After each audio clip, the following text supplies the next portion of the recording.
بسم اللہ الرحمن الرحیم۔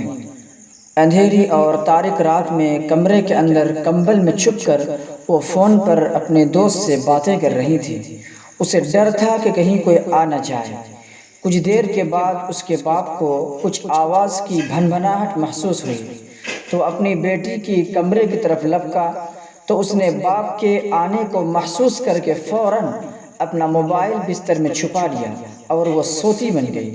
یوں اس نے اپنے باپ کو دھوکہ تو دے دیا اور باپ کی آنکھوں سے بچ تو گئی، لیکن خدا کی آنکھیں اسے تب بھی دیکھ رہی تھی۔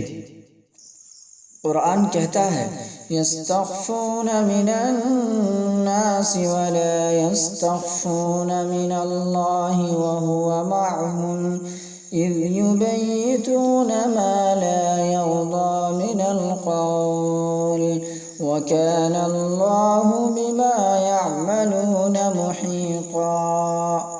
آج موبائل اور انٹرنیٹ پر ہمارا ایمان بالغیب ہر لمحہ آزمایا جا رہا ہے۔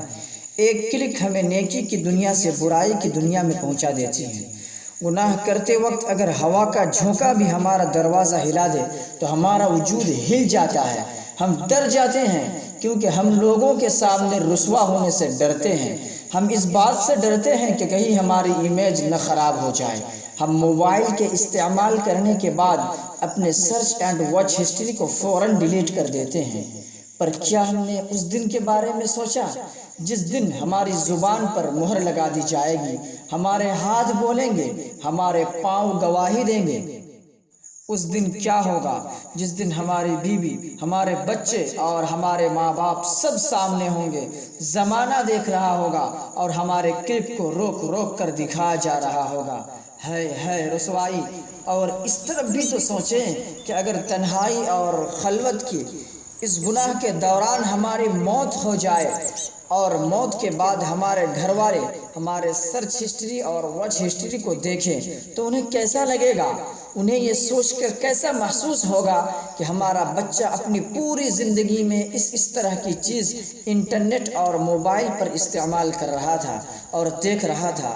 اور اس دن ہمیں کیسا لگے گا جس دن ہمارے نبی صلی اللہ علیہ وسلم سب کے سامنے ہم سے پوچھیں گے، اے فحاشی کے فارم چلانے والوں، میں نے تو تمہیں فحاشی کو روکنے کا حکم دیا تھا، میں نے تو تمہیں اسلام دے کر آیا تھا، تمہارا کام تو فحاشی کو روکنا تھا، لیکن تم فحاشی اور گندی چیزوں کو پروموٹ کرتے رہے۔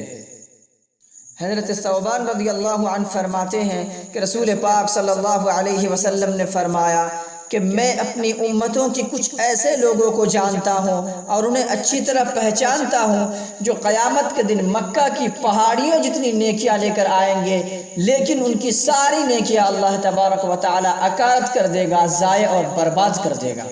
صحابہ کرام نے عرض کیا، یا رسول اللہ، ہمیں ان کی کچھ نشانیاں تو بتا دے۔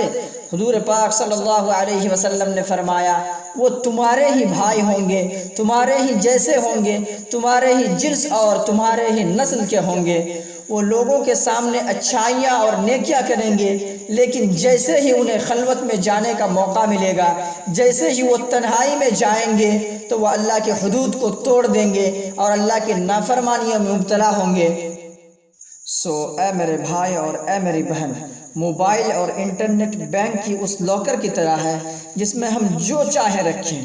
ہم اس لاکر میں چاہے تو نیکیاں جمع کریں اور چاہے تو برائیاں جمع کریں، اور پھر قیامت کے دن ہمارے سامنے ہماری برائیاں اور ہماری نیکیاں سامنے کر دی جائے گی۔ اگر آپ یا اگر ہم اللہ کے سامنے سرخ روح ہونا چاہتے ہیں، قیامت کے دن نبی پاک صلی اللہ علیہ وسلم اور پوری دنیا کے سامنے ذلیل و رسوا ہونے سے بچنا چاہتے ہیں، تو ابھی بھی وقت ہے۔ توبہ کے چند الفاظ، شرمندگی کا ایک احساس اور آئندہ نہ کرنے کا عزم ہمارے کیے کرائے پر پانی پھیر سکتا ہے۔ تو آئیے عزم کریں کہ جس طرح ہماری جلوتیں پاک ہے، ہم لوگوں کے سامنے نیکیاں کرتے ہیں اور برائیوں سے بچتے ہیں، اسی طرح ہم اپنی خلوت کو، ہم اپنی تنہائیوں کو بھی پاک کریں، صاف کریں اور ستھرا رکھیں۔ اور آپ کے لیے آخری پیغام یہ کہ آپ اس مختصر سے کلپ کو اپنے دوست و احباب اور رشتہ داروں میں شیئر کریں تاکہ وہ بھی ان مذکورہ باتوں پر عمل کرے اور آپ کو بھی اس کا ثواب مل سکے۔